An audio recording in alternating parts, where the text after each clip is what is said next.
Республика Башкортостан берет свое начало в первом тысячелетии. Как раз тогда на Южном Урале происходит объединение древнебашкирских племен в народ башкорт. Есть три теории, которые объясняют происхождение башкир. Первая, что башкиры произошли от тюркских племен, пришедших из Центральной Азии. Вторая предусматривает, что ядро башкир было сформировано венграми. Часть из них ассимилировались с тюркскими племенами и приняли их язык, а часть, венгры, направились на запад. Третья теория о том, что башкиры являются потомками сарматов из Южного Урала. Генетические исследования указывают на близость башкир как к тюркам, татарам и чувашам, так и к финно-угорским удмуртам и хантам. У башкир была своя страна, о чем писали многие географы.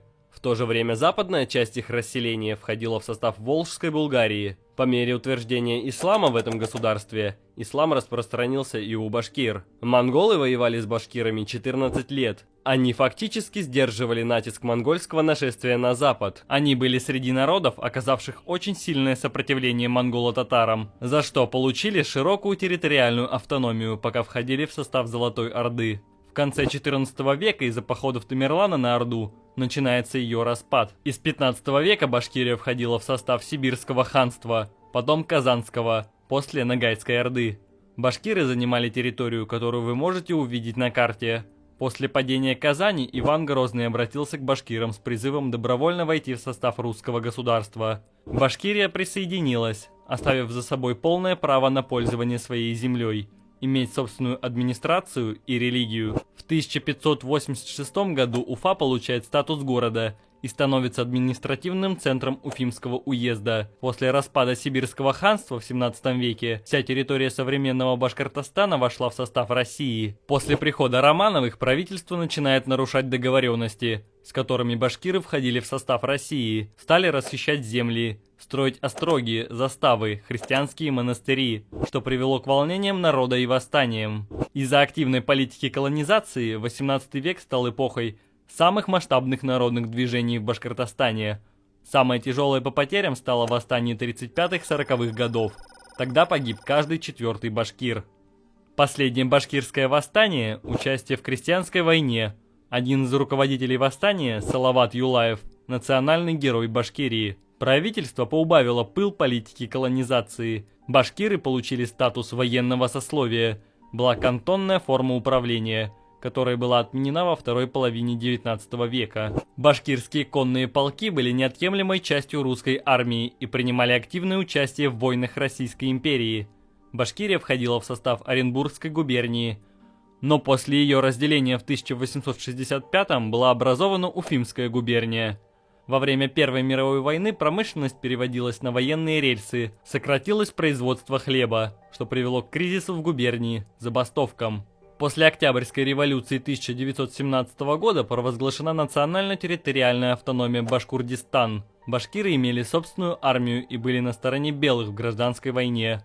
Но в 1918 году Колчак, не признающий автономию башкир, совершил военный переворот и объявил себя верховным правителем России. И в феврале 19 года башкирское правительство перешло на сторону Советов. Образована автономная Башкирская Советская Республика. Затем права автономии значительно урезали, из-за чего происходили массовые антибольшевистские выступления крестьян. В 22 году в ЦИК расширил территорию Башкирской АССР до Большой Башкирии. В 1936 году Башкирской АССР было официально отказано в преобразовании в Союзную Республику в составе СССР. Во время Великой Отечественной войны Башкирия внесла ощутимый вклад в обеспечение тыла и фронта продовольствием и вооружением. На фронтах воевало более 600 тысяч жителей республики. В послевоенные годы быстрыми темпами развивались промышленность и сельское хозяйство. 11 октября 1990 года Верховным Советом Республики была провозглашена Декларация о государственном суверенитете. 24 декабря 1993 года была принята Конституция Республики Башкортостан, которая определила ее статус как демократического правового государства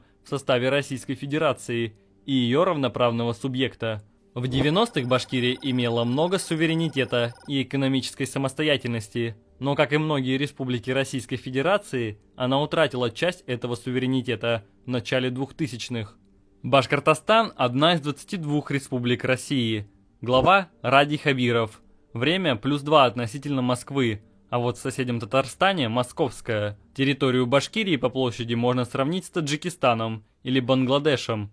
В последнем, кстати, живет 172 миллиона человек, а в Башкортостане чуть более 4. Башкирия многонациональна, преобладает русское население. За ним идут как раз башкиры, потом татары. Большая часть башкир расселена в южных, юго-восточных, восточных и северо-восточных районах республики, так называемое Башкирское Зауралье. Основная масса татар, напротив, сосредоточена в западных и северо-западных районах, граничащих с Республикой Татарстан. Почти треть населения Башкирии живет в Уфе, столице республики, один из 15 миллионников России. Представляю вам цены на квартиры в этом городе. В 2020 году в Башкирии прошли протесты и столкновения из-за Шихана Куштау, одного из символов республики.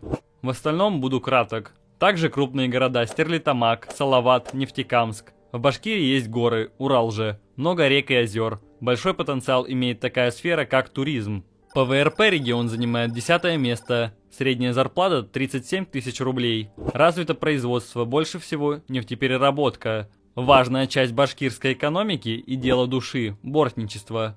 Сейчас Башкортостан – единственный на нашей планете регион, где бортничество существует в промышленных масштабах. Спасибо вам за просмотр. Нумизматика.